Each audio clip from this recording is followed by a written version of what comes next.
Good morning, guys. It is, day 3 of Hallmark Christmas movie season 2024.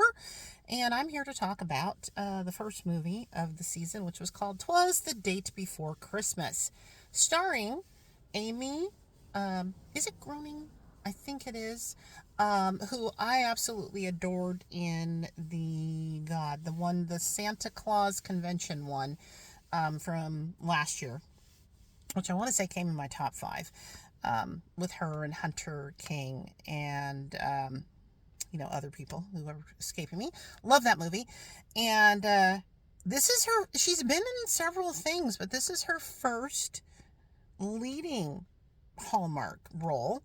And then Robert Buckley, who I first thought was adorable way back in the iZombie days, even though I didn't watch all that much of that show because I think I decided it had too many zombies for me. Imagine that with a name like iZombie. So, and he's been in several things, most notably probably the Christmas House movies as, the star of those with Jonathan Bennett and Treat Williams, the late great Treat Williams. So anyway, I always go into these first movies with like some trepidation because I'm like, they're not gonna, because I guess I'm thinking back to last year because I believe the first movie last year was one that had Kim Matula and the guy who is from When Calls the Heart, and his name I can never remember. I want to say Kevin McGarry, I think. And it was like hockey and stuff, and I was so excited because it was Kim Matula, who had been in Ghost of Christmas Always, which was my number 1 the year before or the year before that. And it was like, it was pretty meh for me. So I have to say, Twas the Day Before Christmas, absolutely 1,000,000% not remotely meh. I loved this movie. So it's going to help, obviously, that I love these two leads. And I love them together. And the premise is one that we've seen many times before, kind of, sort of, because it's Amy Groening wants to, she has these traditions, like there's a traditional thing that she does with the family on Christmas Eve, which we find out later is like basically like the family Olympics. So it's just, it starts out by you have to find the hidden star, or they have a bake off. There's just all kinds of fun stuff, right? So we meet her mom, and she says, we're probably not going to do it this year. And we don't know at the time exactly why that is, but, and I guess I'm not going to, you know what, I'm going to make this spoiler free because I'm going to try to keep these short, and I'm going to try to just encourage people to watch these movies. And, she says, no, Mom, we need to do these regular traditions because I'm bringing somebody. So, of course, she has nobody to bring at the time. But because this is a Hallmark movie, she goes on a dating app, and then immediately Robert Buckley finds her because I think that I'm trying to remember, wasn't like his dad has passed away, and he's trying to run his dad's company, and like he wasn't going to have anything to, I can't remember what made him go on the dating app, but his friend, I think, encouraged him to do it or whatever. So, of course, they find each other, like, immediately, which, it's not the way my dating app days ever went, but that's this is Hallmark. So, and she literally says on there, I'm looking for somebody to do stuff with my family on Christmas Eve pretty much all day, and he's intrigued by that. And then they meet, and then they wind up having a great time, but there's a conflict that comes up that I'm not going to tell you, but it's a familiar conflict, but it doesn't matter because this all works. It all works. Their chemistry is great. Her family is great. I love the guy who plays her brother. I don't think I've seen him in anything before. I love the guy who plays her stepfather, Marcus. There was a part with Marcus in the kitchen and cooking, and it was hilarious. It was one of the funniest things I've ever seen in a Hallmark movie.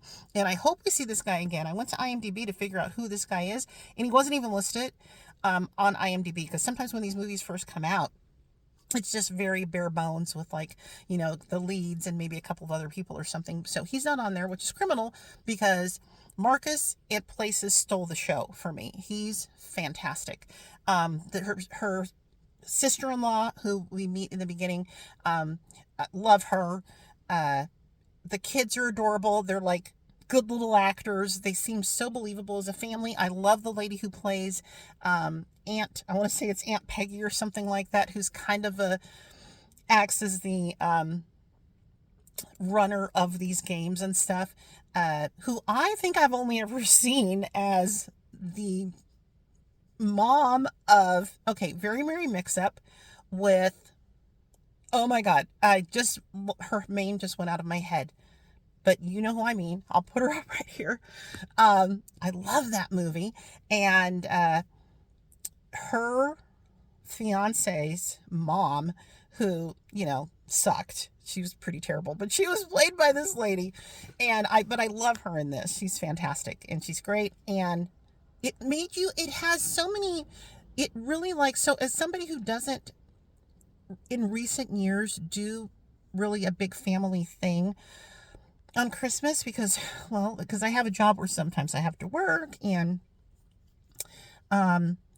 because things change as far as people pass away, and people that I could hang out with, and they do stuff with other family members and it's far away or something like that. But it's like, I love what I do on Christmas, because I do have Christmas things that I do. Like, even if I'm at work, I still wind up having a blast, and I still have a blast with my kid and stuff like that. But it still made me want to have this kind of a thing, it's very, very fun Christmas family feels. It's great family feels. It's romantic. I completely believe that they like each other as much as they do by the end of this. And it takes place pretty much with the exception of the very beginning, all in one day, which I also thought was fun. Because at first I'm like, this is Christmas Eve already. Where are we going to go from here? But they managed to fill the time, in my opinion. To do a great job of filling the time. So I was going to try to keep this under 5 minutes, guys, so that I could just post the whole thing on Instagram, because last thing I posted, I think, was about 5 minutes, and it all fit on Instagram. So I will post this on Instagram, and it's just going to cut off, but that's okay. Or I'll try to edit down a piece to put on there. But if you have been here, thank you so much for being here. Will you please let me know what you thought about this movie? And because it is Christmas season, oh, there's a hummingbird over there. Oh, I love that. So easily distracted. I have to do a rating system, and I will try to remember to put a link in my description on YouTube to my rating system that I developed last year. And I hate having to come up with a concrete number, because it's so hard, especially when we're right out of the gate. And I can't. So basically, I'm going to tell you 5 iced peppermint mochas means I would tell a regular person that they should watch this movie. When I mean regular, I say person who doesn't watch Hallmark movies. So I'm going to have to give this a 4.5 iced peppermint mochas, because it is very much, it is a Hallmark movie, and there, of course, there's going to be some things that are kind of implausible compared to a regular movie, I think. I would kind of, just coincidences, right? So I'm going to go 4.5 iced peppermint mochas, which is top of the heap for a Hallmark person. And I've talked for 9 minutes, Deacon. I was really going to try to make these only 5 minutes long. Better luck next time. Thanks you for being here. I am going to go home and finish watching the one that I started last night with Lindsay Fonseca and Chris McAnally, and hope that it's, so far it's not going to come in as high as this one, but I'm only a quarter of the way into it, so we'll see what happens. Thanks for watching. I'll be back later. Bye.